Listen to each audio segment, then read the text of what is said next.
और ईरान से बड़ी खबर आ रही है। ईरान ने अमेरिका और इजराइल को एक नई धमकी दे दी है। ईरान की सेना की ब्रांच IRGC के हेड ने अमेरिका को अफगानिस्तान की याद दिलाई है। ईरान के मेजर जनरल हुसैन सलामी ने एक तरह से कह दिया है कि गाजा में इजराइल का वही हाल होगा जो अमेरिका का अफगानिस्तान में हुआ है। ईरान इस वक्त बहुत ज्यादा आक्रामक है। ईरान के मेजर जनरल हुसैन सलामी ने साफ कहा है कि अमेरिका इजराइल को चाहे जितना पैसा और हथियार दे, गाजा की जंग वो नहीं जीत पाएगा। इसी वजह से अमेरिका पश्चिम एशिया से अपना बोरिया बिस्तर अब समेट रहा है।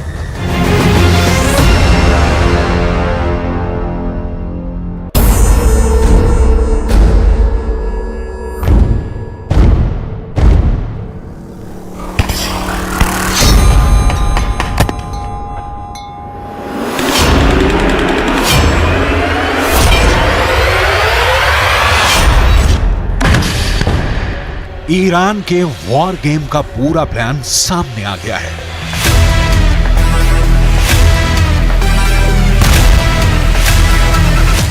युद्ध के 70 दिन बाद पता चल गया है कि खुद ईरान ने इजराइल और अमेरिका के खिलाफ अपनी रणनीति से पर्दा उठाया है।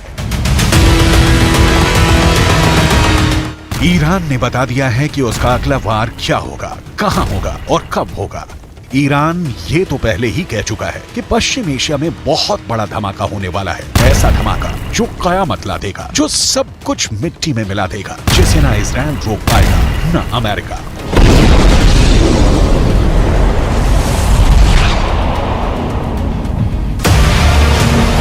पर अब ईरान ने जो कहा है उसने अमेरिका और इजराइल की सांस हलक मिला दी है। ईरान की सेना की ब्रांच IRGC यानी इस्लामिक रिवॉल्यूशनरी गार्ड कोर के प्रमुख ने पूरी दुनिया के सामने सीना ठोक कर साफ साफ कहा है कि गाजा की लड़ाई तो बहुत छोटी है। ईरान का मकसद इजराइल को बहुत बड़ी जंग में घसीटने का है। इतनी बड़ी और पेचीदा जंग जिससे इजराइल और उसका दोस्त अमेरिका जितना बाहर निकलने की कोशिश करें, उतना ही दलदल की तरफ फंसते चले जाएं।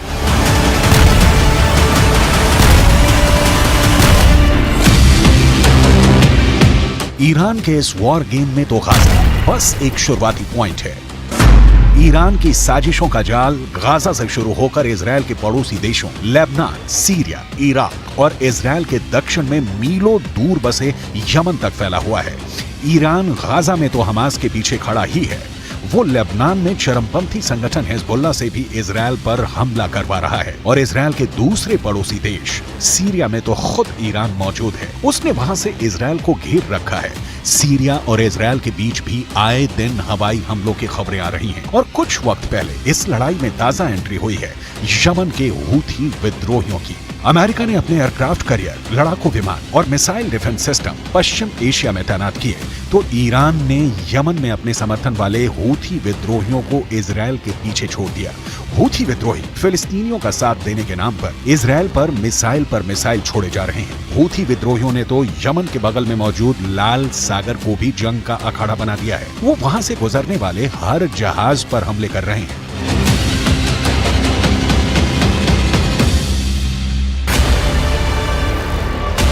हूथी विद्रोहियों ने कसम खाई है कि जब तक इजराइल गाजा में शांत नहीं होगा, तब तक लाल सागर से उसका एक जहाज नहीं निकलेगा। हूथी लड़ाके लाल सागर में इतने हमले कर रहे हैं कि खौफ के मारे जहाज कंपनियों ने वो रूट पकड़ने से ही तौबा कर ली है।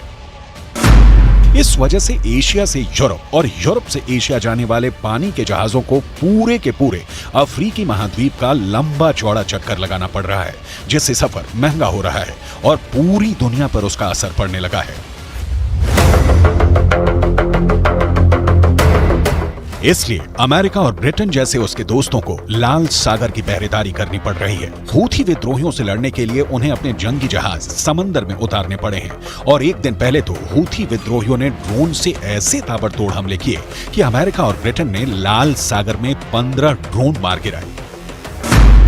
तो क्या ईरान की चाल में फंस गए हैं अमेरिका और इजराइल? अमेरिका और इजराइल अपने ताकतवर हथियारों और पैसे के दम पर गाजा की जंग लड़ रहे हैं, मगर ईरान की IRGC के हेड मेजर जनरल हुसैन सलामी ने दो टूक कहा कि पश्चिम एशिया की जंग न पैसों से जीती जा सकती है न हथियारों से। उन्होंने अमेरिका पर बेहद तीखा वार किया और पूछा कि क्या अफगानिस्तान पर कब्जा अमेरिका को जीत दिला पाएगा, क्या अमेरिका इराक में टिक पाएगा, क्या अमेरिका सीरिया में जीत पाया, या उसने वहां सिर्फ पैसा पानी की तरह बहाया। क्या अमेरिका करोड़ों डॉलर खर्च करके लेबनान या यमन में कुछ हासिल कर पाया, या फिर उसे हार कर मैदान छोड़ना पड़ा। ईरान के मेजर जनरल ने अमेरिका पर जो सवाल उठाए वो अहम है। अफगानिस्तान उसका सबसे ताजा उदाहरण है। अमेरिका ने वहां 20 साल तक अपनी सबसे लंबी जंग लड़ी, मगर 2 दशकों में भी वो वहां से तालिबान का सफाया नहीं कर पाया। तो क्या ईरान अमेरिका के अफगानिस्तान वाली गलती को उसके और इजरायल के खिलाफ अपना हथियार बनाना चाहता है? क्या गाजा को इजरायल के लिए अफगानिस्तान बना देगा ईरान?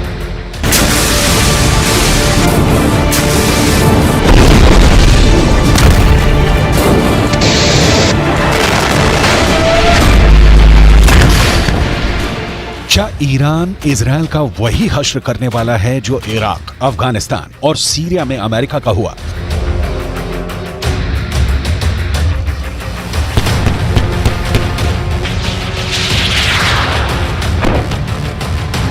ये सवाल इसलिए क्योंकि जिस दूसरे विश्व युद्ध के बाद अमेरिका सुपर पावर बनकर उभरा, उसके बाद वो मुश्किल से ही कोई अहम जंग जीता है। अमेरिका के साथ मुश्किल ये है कि वो एक साथ दुनिया के अलग अलग कोनों में कई मोर्चों पर लड़ रहा है।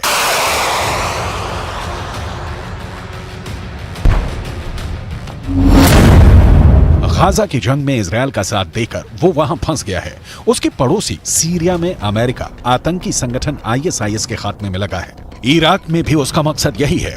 पूरे पश्चिम एशिया में अमेरिका के 45,400 सैनिक और कॉन्ट्रैक्टर फैले हुए हैं। सीरिया में उनकी संख्या 900 है तो इराक में 2500। पश्चिम एशिया के छोटे से देश कुवैत में अमेरिका के सबसे ज्यादा 13,500 सैनिक मौजूद हैं।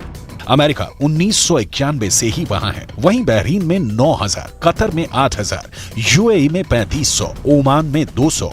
तो अपने पुराने साथी सऊदी अरब में अमेरिका ने 2700 जवान उतारे हुए हैं। जॉर्डन में 2,936 और इजरायल में भी अमेरिका के जवान हैं, पर उनकी संख्या साफ नहीं है। और 2 साल से अमेरिका के सिर पर यूक्रेन को भी रूस से जिताने का दबाव है, क्योंकि अगर पुतिन ने यूक्रेन जीत लिया तो पूरे के पूरे नाटो के लिए खतरा खड़ा हो जाएगा। अमेरिका का कोई एक दुश्मन नहीं है, उसके कई दुश्मन हैं। ईरान से लेकर रूस और चीन तक से अमेरिका की रंजिश है। यही वजह है कि अमेरिका एक साथ कई फ्रंट पर उलझा हुआ है और उस पर अचानक शुरू हुए गाजा के युद्ध ने उसकी मुश्किल बढ़ा दी है।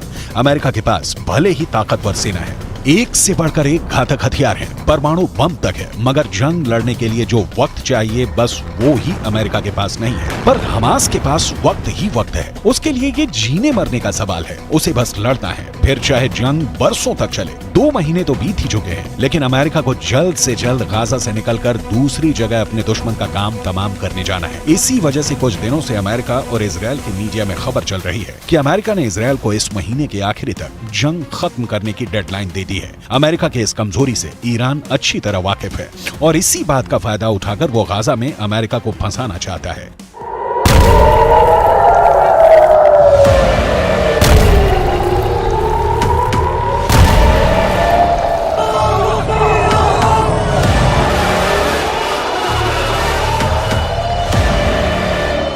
वो गाजा को अमेरिका और इजरायल के लिए अफगानिस्तान बनाना चाहता है। गाजा की जंग को लंबा खिंचवाकर वो अमेरिका और इजरायल को थकाना चाहता है।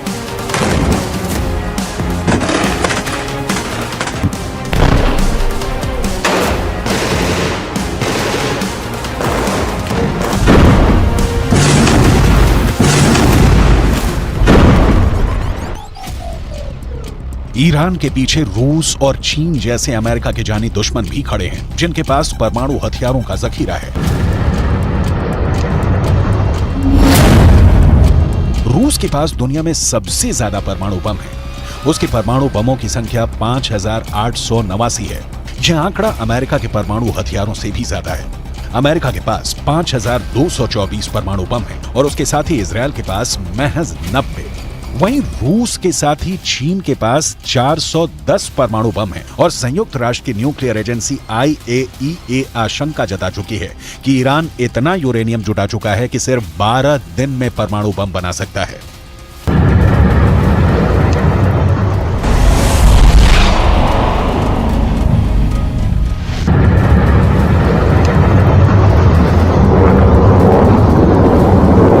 यानी ईरान, रूस और चीन की तिकड़ी अमेरिका और इजरायल की जोड़ी पर भारी पड़ सकती है। इसलिए ईरान की IRGC के प्रमुख ने कहा कि अमेरिका और इजरायल गाजा में चाहे जितने हथियार उतार लें, चाहे जितना पैसा खर्च कर लें, वो जितना घातक वार करेंगे, उनके ताबूत में उतनी ही कीलें ठुक दी जाएंगी।